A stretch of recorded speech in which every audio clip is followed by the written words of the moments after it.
Lining blouse stitch చేస్తున్నా. And మెడపట్టి కోసం అయితే ఈ క్లాత్ అనేది ప్రిపేర్ చేస్తున్నా అండి. ఇలా కటింగ్ చేసిన తర్వాత క్రాస్ పీస్లు అయితే ఇలా కట్ చేసుకుంటాం కదా. స్టిచ్ చేసిన తర్వాత కొన్నిసార్లు ఇట్లా ఎక్కువలు తక్కువలు వస్తాయి. కొత్తగా నేర్చుకునే వరకు అయితే కొంచెం ఇబ్బంది కదా. ఇవి జాయింట్ కుట్టేటప్పుడు నెక్ పట్టి పెట్టేటప్పుడు ఇలా స్ట్రైట్గా రావాలి. ఇప్పుడు మనం చూస్తే ఈక్వల్గా ఇప్పుడు ఇక్కడ నుంచి అతుకు లేని దగ్గర ఏ రకంగా అవుతుందో ఇక్కడ జాయింట్ చేసిన దగ్గర కూడా అంతే స్ట్రైట్గా వచ్చేటట్టు స్టిచ్ చేసుకోవాలంటే కొంచెం ఎక్కువలు తక్కువలు రాకుండా, అంటే కొంచెం మనం ఈ క్రాస్ అనేది సరిగా కట్ చేయకపోతే ఇలా కరెక్ట్గా రాకపోతే ఒక చిన్న టిప్ చెప్తానండి ఎలా పర్ఫెక్ట్ కట్ చేసుకోవాలనేది. ఇలా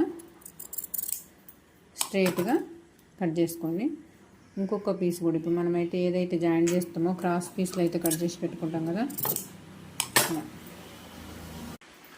ఇలా ఈ క్లాత్ పైన ఈ క్లాత్ స్ట్రైట్ కట్ చేసుకున్నాం కదా, దీనిపైన ఈ క్లాత్ అనేది ఇలా తీసుకోండి. ఇలా తీసుకున్న తర్వాత ఇక్కడ ఈ కార్నర్ దగ్గర నుంచి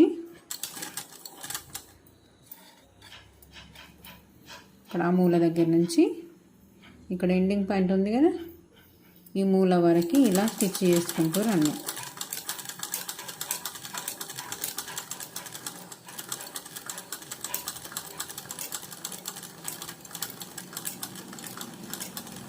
ఇలా కుట్టయితే వేసినాం కదా, ఈ మూల కరెక్ట్గా దీనిపైన పర్లేదు. కుట్టు నేను వేసి చూపిస్తే చూడండి.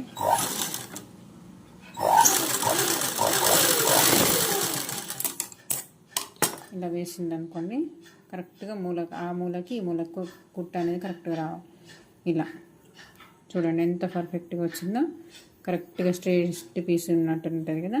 ఈ మిగిలిన ఎక్స్ట్రా పీస్ అనేది కట్ చేయాలి.